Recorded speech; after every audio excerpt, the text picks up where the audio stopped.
নমস্কার বন্ধুরা, তোমার সবাইকে স্বাগত। তোমরা দেখছো প্রতীক স্পিক্স। আজকের ভিডিওতে আমি যে বিষয়ে কথা বলবো সেটি হচ্ছে লিকুইড ফান্ড। লিকুইড ফান্ড হচ্ছে এক ধরনের ডেট ফান্ড। ডেট ফান্ড বলতে তোমরা বোঝো যে ফান্ডগুলি মোটামুটি বন্ডের ভেতরে ইনভেস্ট করে, সেগুলি হচ্ছে ডেট ফান্ড। বিভিন্ন ধরনের বন্ড হতে পারে, গভর্নমেন্ট বন্ড হতে পারে, কর্পোরেট বন্ড হতে পারে, ট্রেজারি বিলস হতে পারে, মানে মোটামুটি সেফ ইনভেস্টমেন্ট যেগুলোতে থাকে সেগুলোকে বলা হয় ডেট ফান্ড। ডেট ফান্ডের মিউচুয়াল ফান্ডও হয়। এবার লিকুইড ফান্ড এবং যে মিউচুয়াল ফান্ড তার মধ্যে কিছু বেসিক পার্থক্য রয়েছে। মিউচুয়াল ফান্ডে কী হয়, যখন আমরা এন্ট্রি নেই তখন তার একটা এক্সপেন্স রেশিও থাকে, এবং যখন আমরা এক্সিট নেই তখন তার একটা এক্সিট লোড থাকে। সেটা টাইম পিরিয়ড বেঁধে দেওয়া হয়, 1 বছর হতে পারে, 3 মাসের হতে পারে। লিকুইড ফান্ডে না এক্সপেন্স রেশিও থাকছে, না এক্সিট লোড থাকছে। সেজন্য লিকুইড ফান্ডে বেশিরভাগ সময় মানুষ এই জন্যই ইনভেস্ট করে যাতে টাকাটা আমি খুব শীঘ্র বার করে নিতে পারি, যাতে আমার বেশি টাকা ডিডাক্ট না হয়। বেশি রিটার্ন না হলেও চলবে, অল্প সময়ে জন্য আমি টাকাটা রাখবো, কিন্তু টাকাটা আমি গ্রো করাতে চাই।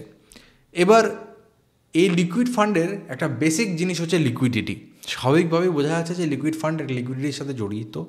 লিকুইডিটি মানে কি? লিকুইডিটি মানে হচ্ছে আমরা যত সহজে কোনো অ্যাসেটকে টাকায় রূপান্তরিত করতে পারি, সেটাই হচ্ছে লিকুইডিটি।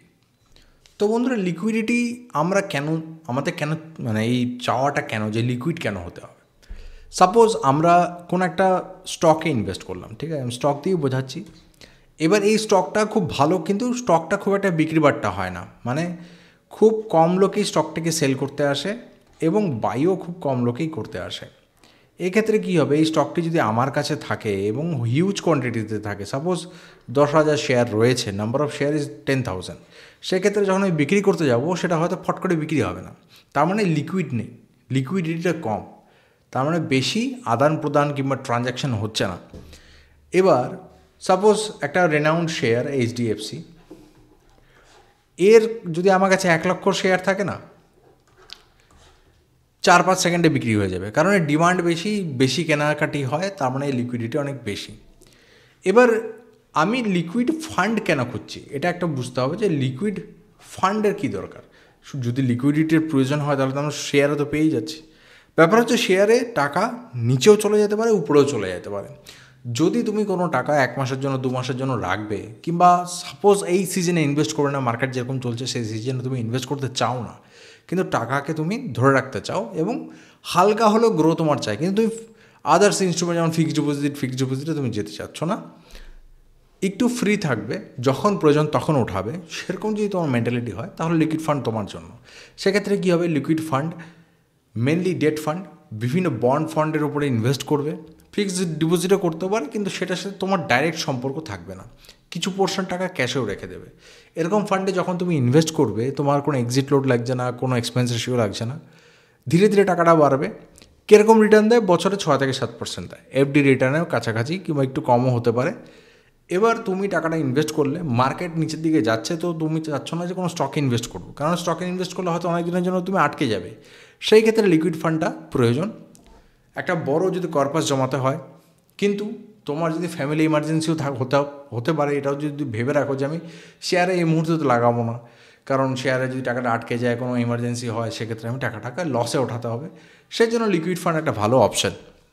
লিকুইড ফান্ডে টাকা রাখলে পরে টাকা বাড়ে যেরকম, সেরকম কমতেও পারে, কিন্তু কমলেও খুব একটা বেশি কমবে না, কারণ এতে মার্কেটের এফেক্ট না বরাবরই চলে।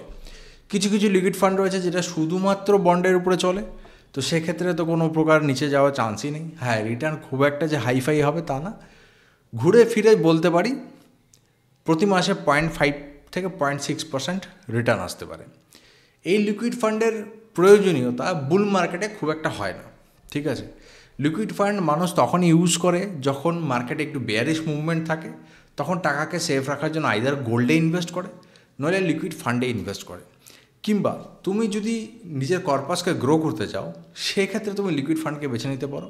অনেকে রেকারিং পছন্দ করে না, যে আমি প্রতি মাসে মাসে টাকা দেবো, সেটা হয়তো আমার দ্বারা হবে না, যেরকম আসবে সেরকম টাকা রাখবো, কিন্তু এই মুহূর্তে আমি হেভিলি ইনভেস্টেড করতে চাই না, না মিউচুয়াল ফান্ডে না স্টকে।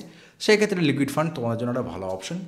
এবং লিকুইড ফান্ড যদি তোমাদেরকে বাঁচতে হয়, তাহলে আমি বলবো লিকুইড ফান্ডের জন্য খুব একটা বড় রিটার্ন দেখার কোনো প্রয়োজন নেই। ঘুরে ফিরে সব 6-7%, 7.4%-এর ভেতরেই থাকে। সেক্ষেত্রে যেখানে বেশি পরিমাণ ফান্ড রয়েছে বড় নাম যেগুলো সেগুলো দেখলেই হবে। পরিষ্কার কথা, যেটাতে লিকুইডিটি বেশি, যেটাতে খুব ইজিলি ট্রানজ্যাকশন হতে পারে, অ্যাসেট আন্ডার ম্যানেজমেন্ট যেখানে বেশি হবে সেখানে ইনভেস্ট করাটা বেটার হবে। আশা করি এই ভিডিওতে লিকুইড ফান্ড কী সেটা তোমরা বুঝতে পেরেছো, এবং এটা বুঝতে পেরেছো যে সব ফান্ডেরই কোনো না কোনো সময় একটু প্রয়োজন থাকে। শুধুমাত্র স্টক কিংবা মিউচুয়াল ফান্ডে ইনভেস্ট করে আমি আগামী দিনে এগিয়ে যাব, বাকি ফান্ডের দিকে তাকাবো না, সেটা হয়তো সবসময় সত্যি নয়। এগুলো খুব ক্রুশিয়াল পয়েন্ট, কিন্তু আমরা সবসময় ইগনোর করে যাই এগুলোকে।